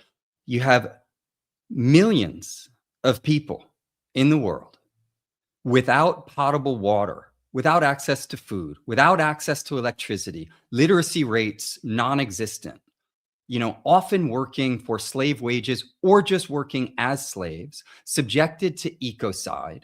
Their lives are absolutely deplorable at a material level. The social murders unbridled. They can't actually live a full, dignified human life. And on top of that, they're subjected to racism and to various oppressive ideologies like misogyny. Meanwhile, a well-paid professor in the global north is going to look at these people and say, oh, your problem is that you want to succeed in your material struggles. What you should actually do is fetishize defeat like I do in my very comfortable armchair position in the global north. I mean, who are these people? It's undignified. It's really despicable. Like, just think for a second about the moral center of gravity and the consciousness regarding global class struggle. If you're going to sit there making hundreds of thousands of dollars in your California university and treat the peoples of this world in this manner, it's outlandish. It really is. But it's not outlandish to them because this is business as usual. Business as usual for people within a particular segment of the theory industry is to focus on the primacy of theory at the expense of the primacy of practice. What matters about ideas isn't how they manifest themselves in the real world and whether or not they've contributed to the liberation of literally millions of people, stopping bombing and genocide and destruction. That doesn't matter. What matters is whether or not you have a sophisticated new rhetorical device or set of neologisms or witticisms that you can market and that are saleable within the marketplace of radical liberal ideas. And so you're absolutely right that although my book very explicitly states that it is not marshaling a full-throated defense of actually existing socialism, because that would take time and research and, significant volumes to do. One of the clear things that readers will take away is that if we want to not only interpret, or I would say misinterpret the world as much of the imperial theory industry does, but we want to do things like stop or slow down wars and genocides and ecological destruction and social murder and all of this, then we need to be interested in those who operate at the highest theoretical level. They're not those looking down with their social chauvinism on the slaves in the colonies and saying, ha, ha, ha, you shouldn't fetishize success. They are those, for the most part, who have been involved with working with those peoples in the periphery to mobilize theoretical tools to understand how the world works with the primary purpose of transforming it to alleviate human suffering and ecological destruction. If we want to get plugged into the most vanguard theory, I'm sorry, folks, it's not at the Versoloft. It just isn't. The most vanguard theory available to humanity today is the theory that has proven its ability to fight and win for humanity in fits and starts, with mistakes, with setbacks, of course, because they're trying to do something that's never been done before, and that is defeat the forces of empire, right? The great Thomas Sankara, one of the things that I was always very impressed by in his work, I started and was involved for a number of years in a Thomas Sankara translation project in order to get more of his work available in English. And in so many of his texts, he's interviewed and he's asked about what they did this year in the revolution. He said, well, we had, 35 failures, but we also had 2 successes. And that's better than last year, when we had, 62 failures and only 1 success. The guy is unbelievably clear-eyed and sober about what it is that they're doing. If you're advancing in the real world, you need to engage in a process of trial and error because you don't know for certain. You cannot theoretically predict the practical outcomes of your actions at a mass scale. And therefore, you have to try something out and adjust quickly. As Lenin said, it's not a matter of not making mistakes. The question is, are you able to correct those mistakes as quickly as possible? Because mistakes are inevitable, because an individual subject cannot analyze and understand the utter complexity of the objective world and intercede in it in such a way that they change the objective world and simply make it into exactly how they'd want that objective world to be, particularly because there are all the other subjects who are also acting in and around that objective world. Therefore, the best that you can do is to try to leverage the world in a particular direction and constantly learn from the feedback loop of praxis. So all of that to say that the orientation that we need within the intelligentsia is one toward practice, one that recognizes that the greatest theoretical advances that have been made by those people who know not how to just write sophisticated obscurantist prose, or to say that we've lost when we actually haven't, but instead those who have articulated how it is that the world works and the ways that we need to act in order to improve it. And there's an enormous wealth of knowledge. It's just been invisibilized, discredited, sidelined, not translated.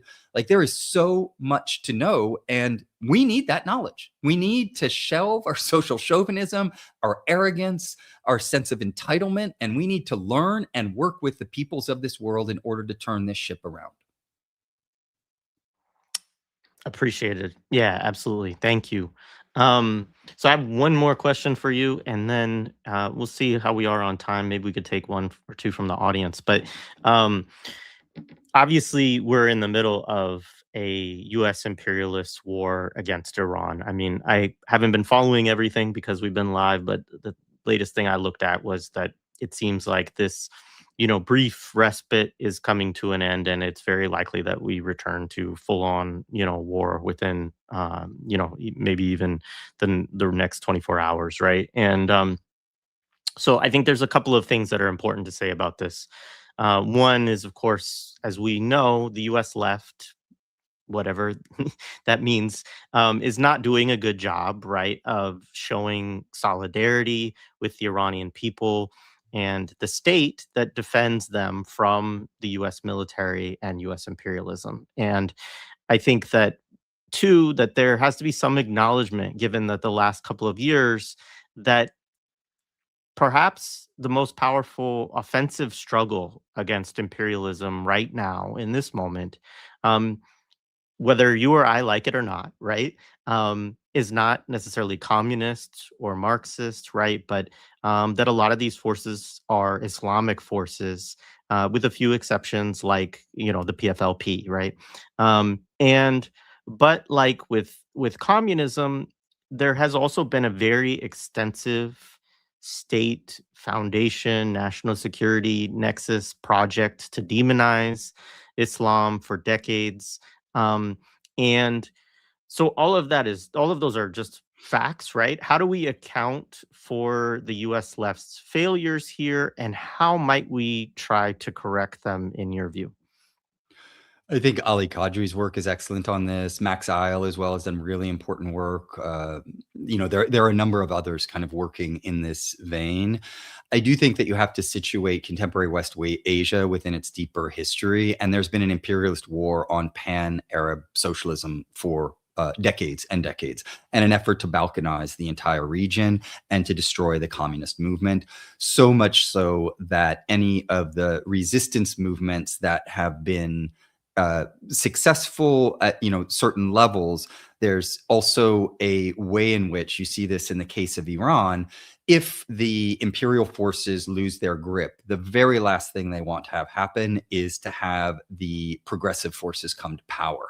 And so when they see that happening, they actually find ways of supporting more conservative forces. It is important to recognize, of course, as well, that there are many. Religion is a very interesting phenomenon because it can be pushed and pulled, and has been historically, in many, many different directions. And there are versions of Islam that, of course, are part of a broader liberation struggle and a fight for national development. And you have many manifestations of that in West Asia. You also have reactionary versions of Islam, like you have reactionary versions of Judaism, Christianity, and other religions. And we have to be able to identify those as such. One of the things that I think Ali Qadri has pointed out importantly is that it's also due to the kind of balkanization of West Asia and the decimation also of systems of knowledge production. Look at what they're doing in Iran, right? They're just bombing schools, bombing universities.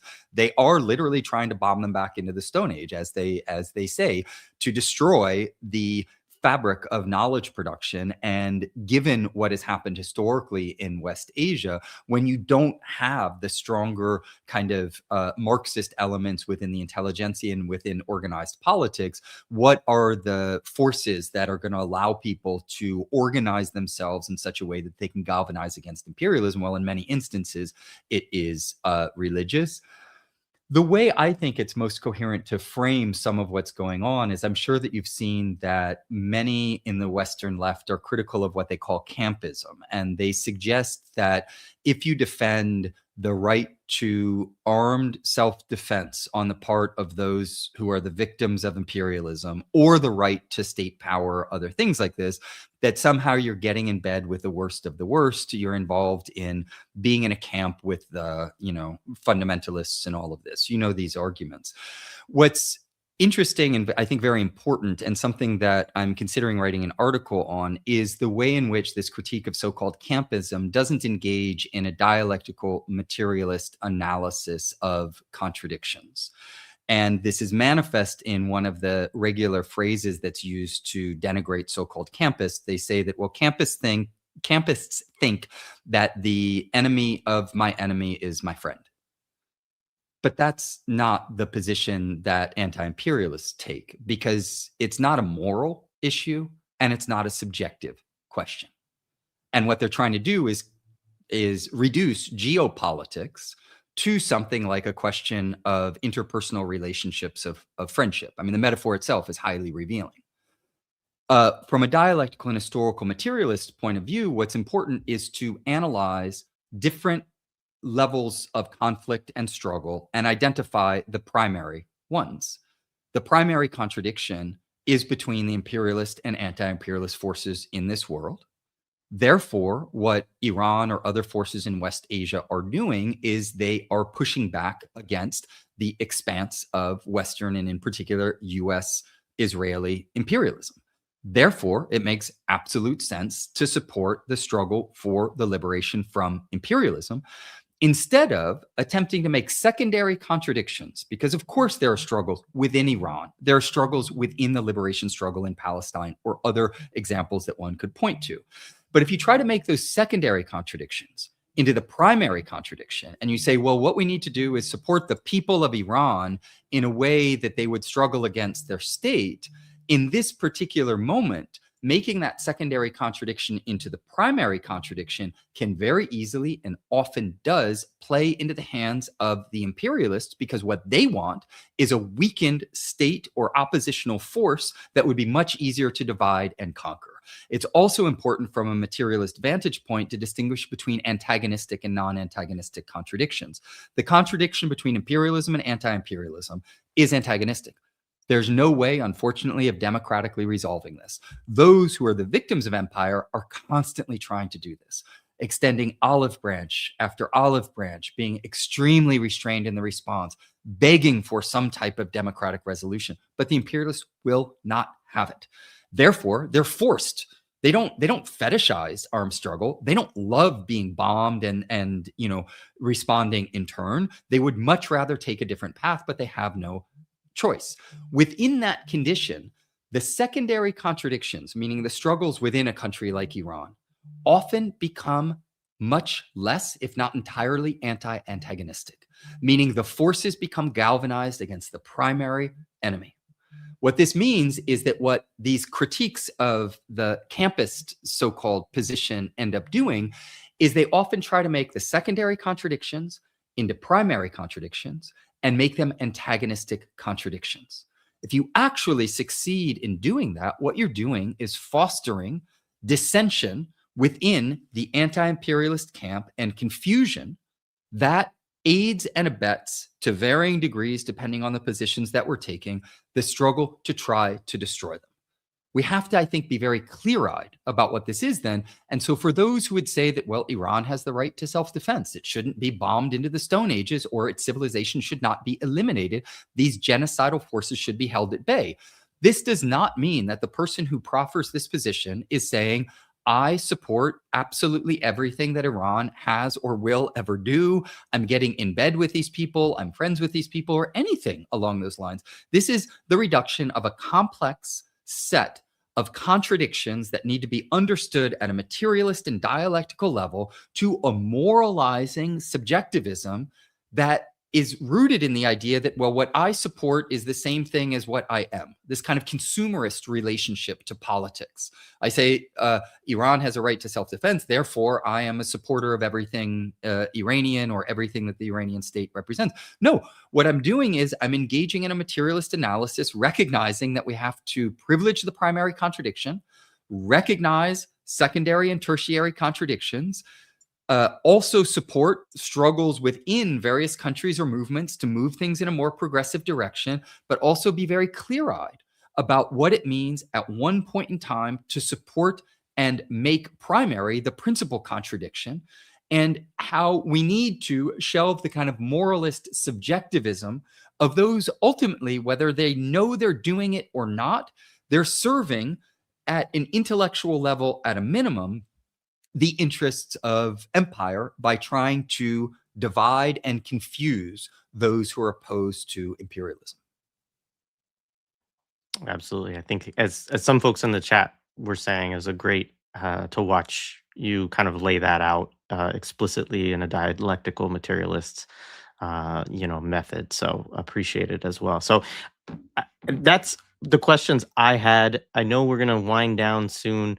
There's a couple things in the chat I thought I would bring up quickly. So Mtume Gant, who we both know, he's on Imperial 80s with me. I know that he participated in one of the conferences you Tume's had. on the line. A shout out to the great work that he's doing. Yeah, absolutely. So he said, someone said in response to your book that they don't care where the ideas came from, just if the ideas are good. Mtume says, I don't agree with this, but would love to know your response. Well, it matters a lot where ideas come from because it sheds light on their broader set of relations to the social totality. And it depends on what one means by an idea being good, but I think ideas should always be judged from the point of view of the primacy of practice. So where ideas come from and how they're situated in the social totality has a lot to do with whether or not we would valorize them. And so good ideas are ideas nested within the broader material world and class struggle. Therefore, I don't know why you would want to try to sever where ideas come from materially from the ideas themselves, unless you are trafficking in the kind of intellectual commodity fetishism that I was referencing earlier. And this is what we're trained to think in the Imperial core. It's what the humanities and arts teach us. And that is that cultural products and their producers are somehow separate from the broader social world, and all that we should do is internal analysis or the study of certain genius figures. And I think this is a real impasse, and it doesn't allow us to have the level of analysis and understanding that we need of ideas and cultural production more generally. Yeah, thank you. This was a kind of good question here, I thought. Shouldn't dialectical critique of theory in this period include non-Western Marxists? For example, Ho Chi Minh and Mao argued for bourgeois collaboration. And they kind of had a second part of this is, how did the goal of national liberation shape non-Western understandings of Marxist theory? How did they compromise with the bourgeois element of in their own societies, right? So they're just kind of giving that context of, yeah. What are your thoughts on that? I think, no, absolutely. When you engage in a dialectical materialist analysis of ideas, you do not limit that to particular ideas or just to ideologies that you're critical of. You would also apply it to ideologies that you find worthy of support.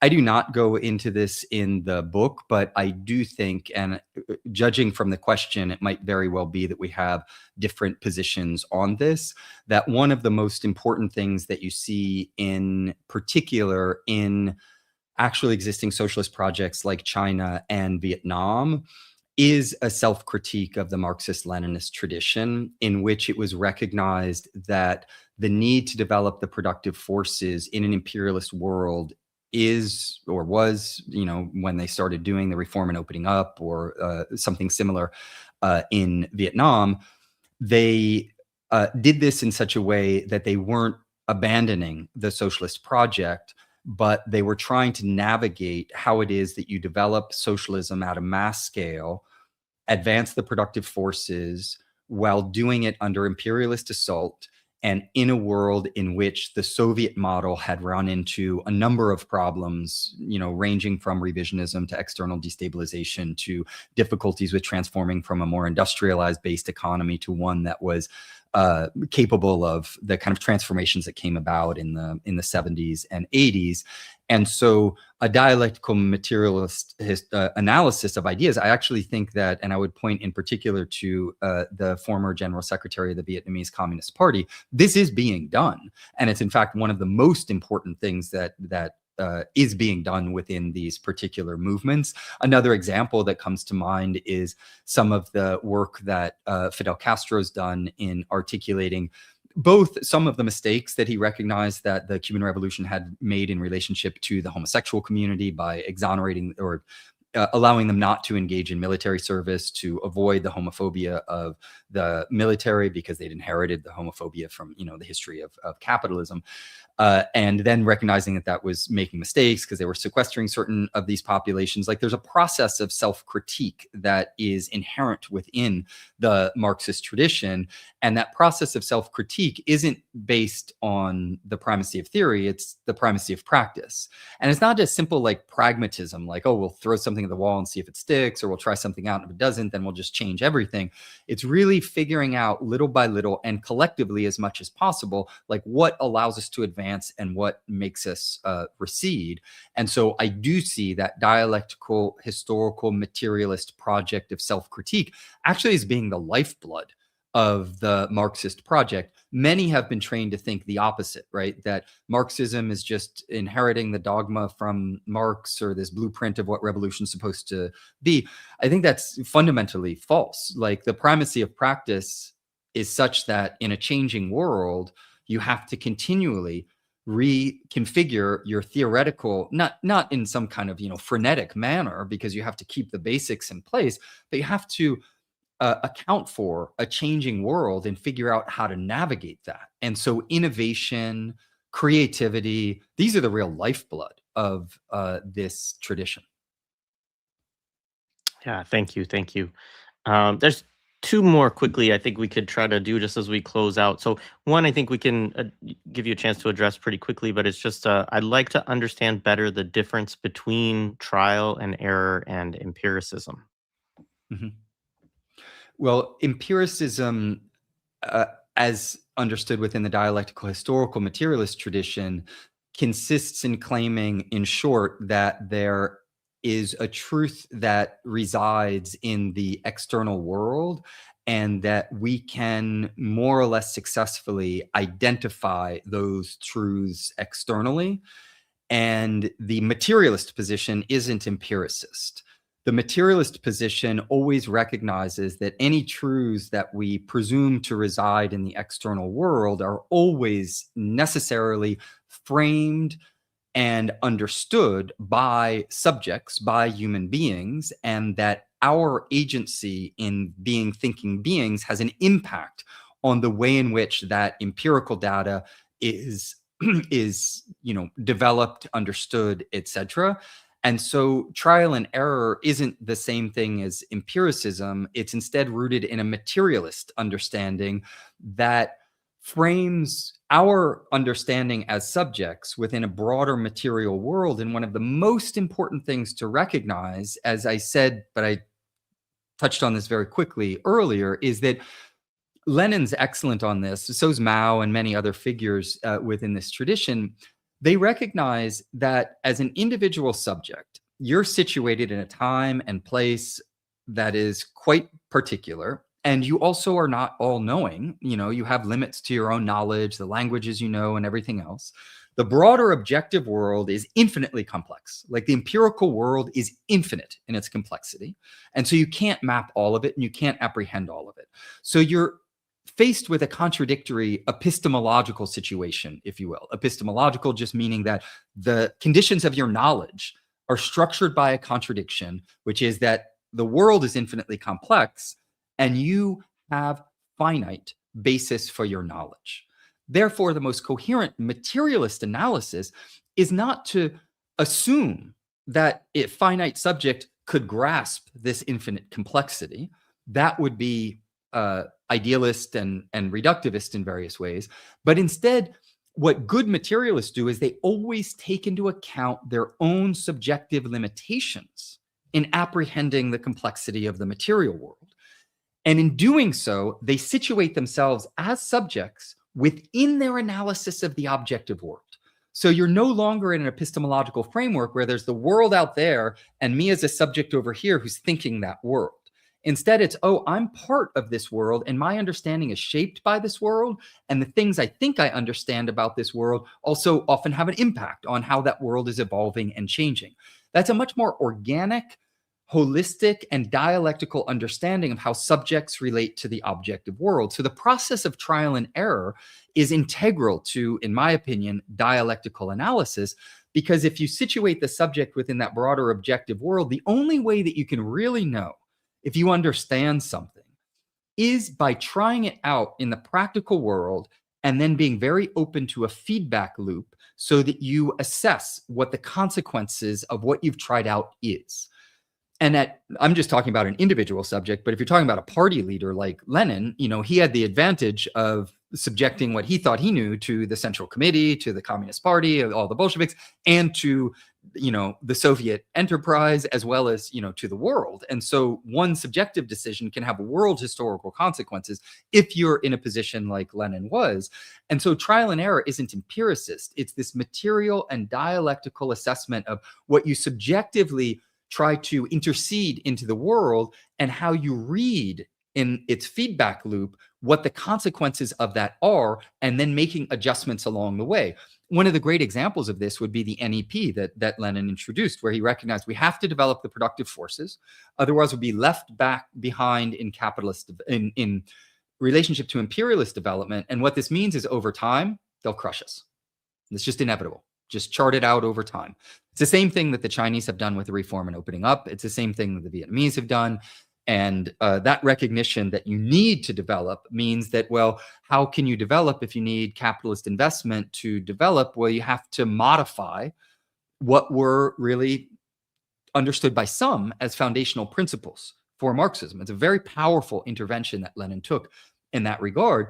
But what he recognized is that in doing that, they were able to develop the productive forces while still maintaining state power and controlling the kind of towering heights of the economy. And so that was a very significant innovation, which of course then the Chinese and Vietnamese and others learned a lot from. And so trial and error isn't, I guess the last thing that I'd say is it's not just like, hey guys, let's try some shit out, and we'll see what happens. It is a very informed analysis of all of these forces while recognizing that any of our subjective decisions have to always be mediated by their world effects so that we can continue to try to develop our tools so that they cohere better to the objective world while never, ever presuming that we're all knowing, we can predict the future or anything like this. All of these bogeyman versions of Marxism are absurd to an extent that boggles the imagination. Like no Marxist would ever say, like a real one, in my opinion, I can predict the future, I know everything. Like on the contrary, they're all saying the opposite, that we have to remain humble, curious, and open to this constant practical feedback loop. And that's what is integral to this kind of trial and error aspect of a materialist and dialectical analysis. Thank you so much for this conversation, Gabriel. I just want to encourage people, pick up the book. Folks were asking where to get it, and I will just say, I put the link in the show description. You can just refresh the feed. Go directly to Monthly Review Press, I would say, because not only can you pick this up, but it's a great, publication to become a member of, and then you get a discount on the books that you buy there. And there's a lot there. And one of the things I really do appreciate about Monthly Review, not just is that they publish great work by yourself and Domenico Lucerdo and others, but they have a real history. There's Cabral collections there and so on. And so they actually are a press that has worked to publish kind of both of what we were talking about, of folks within the West who are trying to analyze their conditions in order to think about possibilities, revolution, so on and so forth, do different times of critique, of course, share different histories, but also to publish, revolutionaries from the global South as well, and their work. And so I think that they're a good model of how to kind of avoid some of the pitfalls that other presses have fallen into historically. Um, so do that. Do you want to say first, like, tell people again, remind people about the work you do with the critical theory workshop, anything else that you want to plug? And then maybe if you just want to offer like a little teaser about the book that's coming up this summer from, about Western theory. I know we'll talk more about that when it comes out, but if you want to say anything about that as we wrap up. I'd be happy to. And I didn't mean to cut out you said you had two questions. So if you want me to briefly respond to the other one, I feel like I went on at length just because it's a little bit of a complicated question. Was there a No, final one you want to throw in or not? there was another one. I think people could probably find it in other of your interviews because it's really the story of Adorno, Horkheimer, and Walter Benjamin. Oh, yeah. And like, I know that you've talked about that quite a bit. I don't know if there's another interview we could point people towards where they could get a response to that, probably, but Yeah. happy to do that, or if you want to respond to it, but it might take it's a little bit of a story as well. So Yeah, I just encourage people to read. There's a section of chapter 4 entitled Bye Bye Blue Skies, Leaving Your Marxist Friends to Die. And it's about what they did with Adorno. I'm sorry, with what Adorno and Horkheimer did to Benjamin and also another member of the Frankfurt School. The comments that you made about Monthly Review, I greatly appreciate. I think in our digital age, there's lots of people who get books online. I understand why. It's an affordability issue. It's an accessibility issue. I want ideas to circulate, but it's incredibly important, given everything that we've just said, that the means of intellectual production and dissemination not be controlled by the capitalist ruling class, but that there be very strong, dedicated, and principled publication platforms like Monthly Review. And therefore, supporting them in any way, shape, or form makes absolute sense, not only by buying books, but also supporting their journal and the print form. And so, yeah, as I mentioned earlier, I have a lot of gratitude to them, because if they hadn't been working for over 75 years to develop an alternative means of intellectual production and dissemination, given the fact that my book was censored by the French equivalent of Verso Books, it would have been extremely difficult to get this scholarship out. And so I also want to encourage people to support all of the important work that you're doing and all of the alternative platforms for education and for the dissemination of knowledge, because we need to recognize that these are essential to the struggle that we're in. Individual intellectual production or individual activism is not enough. We need collective platforms and we need to work together. The Critical Theory Workshop is an educational nonprofit where I'm doing work that overlaps and is in synergy with a lot of the work that you're doing. People can find just about everything on the website. We have 2 book series. We have a lot of webinars that we run. There's an upcoming collaboration with the Anti-Imperialist Scholars Collective. We're doing a book launch as well for the book that you just mentioned, which is called Requiem for French Theory, a transatlantic funeral dirge in a Marxist key. And it is a short and very accessible book. We actually went out of our way to avoid the footnotes. It has an introduction by John Bellamy Foster, and it's a dialogue between me and Émeric Monville, who is, in my opinion, one of the leading French intellectuals today, facilitated by Jennifer Ponce de Leon. It'll be out in early January. It's also a really quick read because it's a very thin book. Hopefully we'll have an opportunity to discuss it. I'd love to come back on and talk about some of the themes. Don't be put off by the title as well, in the sense that it's a critique of French theory and postmodernism, but it's actually quite a capacious discussion of contemporary fascism, the evolution of Marxism, the anti-imperialist struggle, the importance of global South Marxism. I mean, we touch on a lot of different topics, so it's by no means just kind of about what the title suggests that it's about. It's also a little bit of a preview of the second volume of this trilogy that I'm writing, which is entitled French Theory Made in USA.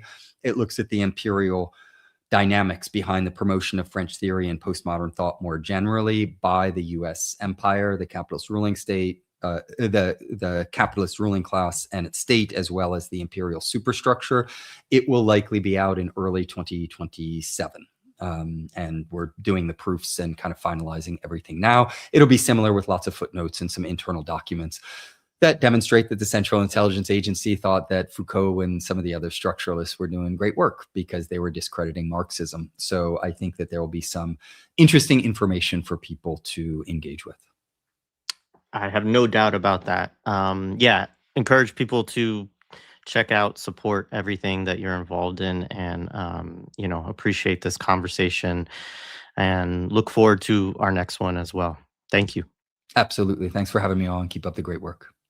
Thank you. You too.